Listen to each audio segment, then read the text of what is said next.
I was taking a picture yesterday and it looked kind of weird. It looked like I was trolling, actually. Let me explain.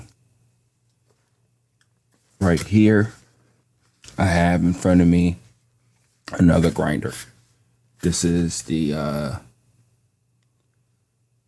1Z Presso ZP6.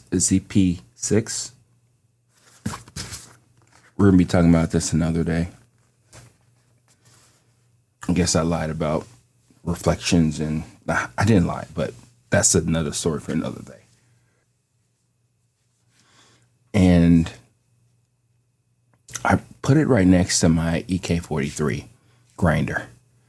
And I was like, this is, I'm going to talk about this soon. It's going to be my community story, whatnot. But then I started thinking, it's like, that's one of the grinders that I really don't talk about. And let's talk about it. The Mahlkönig EK43 is a great grinder. It is the best grinder that I have in my house. If you ever get one, it'll probably be the best grinder that you will ever get to. With all the innovations with grinders and all that stuff, the EK43 is still the best grinder. There are other ones that are cheaper, that are more approachable, that work really well too, or just as comparable. It can be. But the EK43 is legendary in its own right. I used to have it on my coffee bar for the very longest. I had to change my outlets because the power that it needed would trip the breakers from time to time, depending on whatever I had on. And then it got to the point where I just wanted a simple, easy grinder. So I started going in the rabbit hole of trying to get a basic, easy grinder. So for work, for the longest, my old job, I had a coffee club. And I used a Baratza. And it worked fine on Core, worked fine. But then I needed something for home, so then I ventured off to the Baratza Virtuoso. Worked great for many years. I actually gave it out to a friend. And then I forgot about grinders. I knew things were doing this thing in the world of coffee or in the world in general. So I went ahead and didn't care. It didn't matter. But then when I started this YouTube channel for some odd reason, it probably just gear acquisition syndrome, as you guys know and everything, and girls know, and that's kind of how things happen sometimes. And FOMO, you start to think about if you have enough gear in order to do the things that you're trying to do. So, as I like to talk about your journey, you have seen partials of my journey. So I started getting the itch and try to justify it with not enough clarity in my cup of coffee. So then I bought the Fellow Oat 2. Good grinder. We'll talk about it another day. Got rid of the other grinder, the Baratza, to a friend. I may even actually get another grinder after this grinder that I just got. We'll talk about that another day. But I went down this whole hand grinder phase. The Kin grinder, the K2, the K6. And yeah, we can talk about this versus this and why I'm doing the things that I'm doing. But the biggest thing here is that I keep going back to the EK43. I've had the EK43 for about 12 years. I got it when it was hyped. I got it when, this is how old I guess the grinder is that I bought it when it was $2,300. Now it's like $3,500. So, and from time to time, I have regular standard burrs on there. I probably do need to get them changed, but it works. And I should be able to get the clarity that I want out of coffee, but it's just different. The way that it grinds coffee is, it's just magical. It's really, at least for now, the only grinder that I've ever used that's actually usable, from the coarsest grind all the way to the finest grind. All the other grinders, they have that sweet spot to where that's the only measurement or way that you're going to actually use the grinder. Again, I've talked about that before, how most grinders are crap. I can brew an amazing cup with different techniques at the coarsest grind, and it's lovely, and it speaks to me, and it talks to me, and it does all the things that you want a high-end grinder to do, or a grinder in general to do. It gives me a different perspective of when I'm actually drinking my cup of coffee, when I'm basing it off of the fellow grinder, the hand grinder, and just kind of something I haven't done in a while. The thing about the EK43 and the reasons why I don't really talk about it to you, even brag about it to you, is because it's unattainable for most people. Yes, you can spend $3,500 on a grinder, and you won't be disappointed. But the thing about it is that, when does it stop? I know when I got that grinder, my wife was looking at me crazy. She knew I was crazy already. But then you wonder why you do the things that you do. And you're like, I need to stop. I will spend 10, 15, 20 grand to get that much better understanding about coffee. I'll get that much closer to the maximum amount of clarity and enjoyment out of coffee. It has to stop eventually. And that's the reason why I don't talk about the EK43. Because it's impractical. It's not realistic, especially for you. I think there is a law of diminishing return with grinders, but when you get something that's like the top,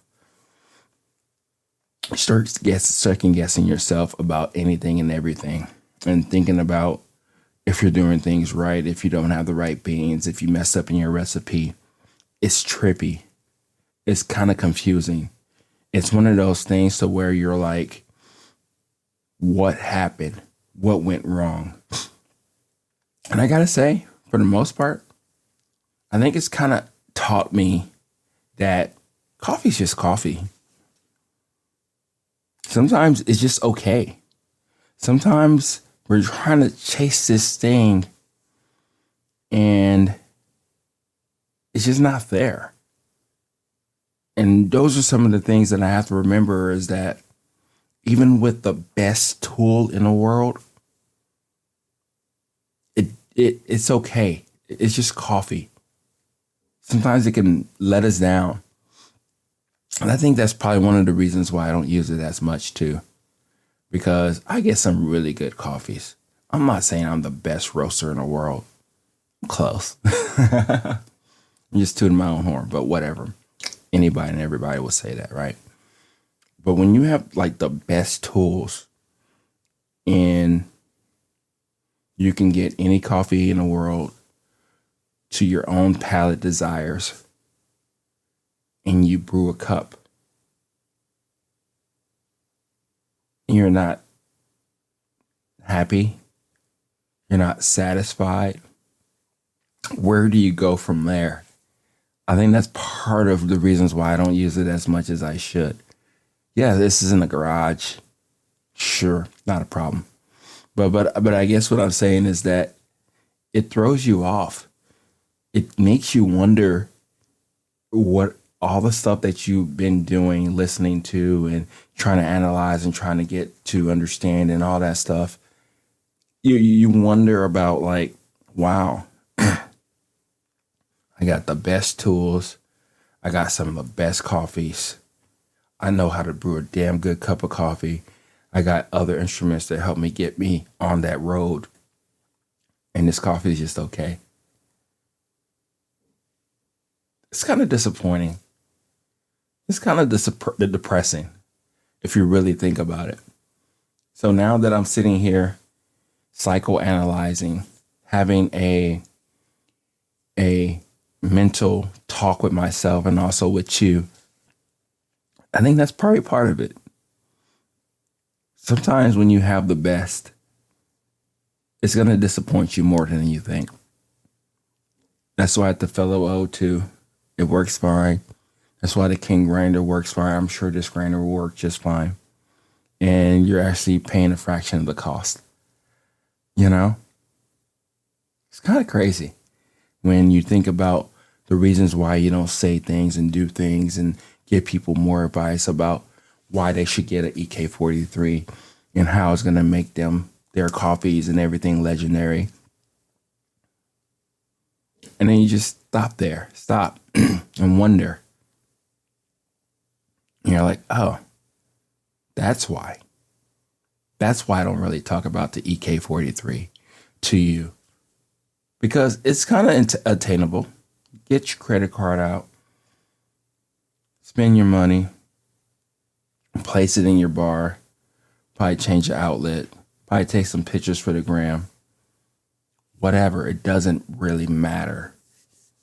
And then when you sit there and use it, it throws everything off. No matter what anybody else says, you're there with that grinder and you're just trying to figure it out. You're just trying to wonder about that coffee that you just paid $30 for. It's so damn trippy. And don't get me wrong, you will get amazing cups of coffee. You'll be like, wow, this is what coffee can be. You can get there. But you can also get there with a $100 grinder, a $200 grinder, or $800 grinder. You can get there. You really can get there with those other grinders. But the amount of consistency and different things that you'll be tasting in a cup of coffee, you can only really get it with that type of grinder. Don't get me wrong, I do need to change the burrs. And I think that's the reasons why I would just go with standard burrs with the EK43 instead of these crazy, wacky ones, just because different coffees call for different things. That's what I'm realizing now. Sometimes clarity isn't all be all this and all that stuff, right? But I guess what I'm saying to conclude all of this is that the EK43 is the best grinder ever. It is. But do realize that the mental battle that you will go with on in your journey with coffee will absolutely probably crush you because of how good the grinder is and how you will start to second guess if the beans are what they are, or if you know what you're doing, or if you do need to get another thing to make you even better at coffee. That's the crazy thing about the rabbit hole, right? The rabbit hole just keeps going and going and going and going until, in this case, especially for the EK43, you just stop. You can't keep going down the end of the road. And now you're just there stuck because you can't use money to get out of your situation. Sometimes if something's just okay, it's just okay. If that coffee that you bought is just okay to you, it's just okay. And that's perfectly fine, no matter what you do to it. And then other times, many more times than not, you're going to be happy, mesmerized. You're going to be thinking about that coffee for ages. I think that's the high that I'm really trying to get back to. That coffee high, not that just gear high. So yeah, EK43, magical bastard. If you've ever had a cup of coffee from it, I hope that you get your chance to. I really do. It just puts you in a place to where you're like tasting the coffee for what it truly is. The best that it can probably get. And it can get worse if you fuck it up with the brew, or that could just be the coffee. It's not the grinder. In this case, it's never the grinder's fault, especially the EK43. So that's why. This is Okay to Everyday Beans. I'll talk to you later. Bye.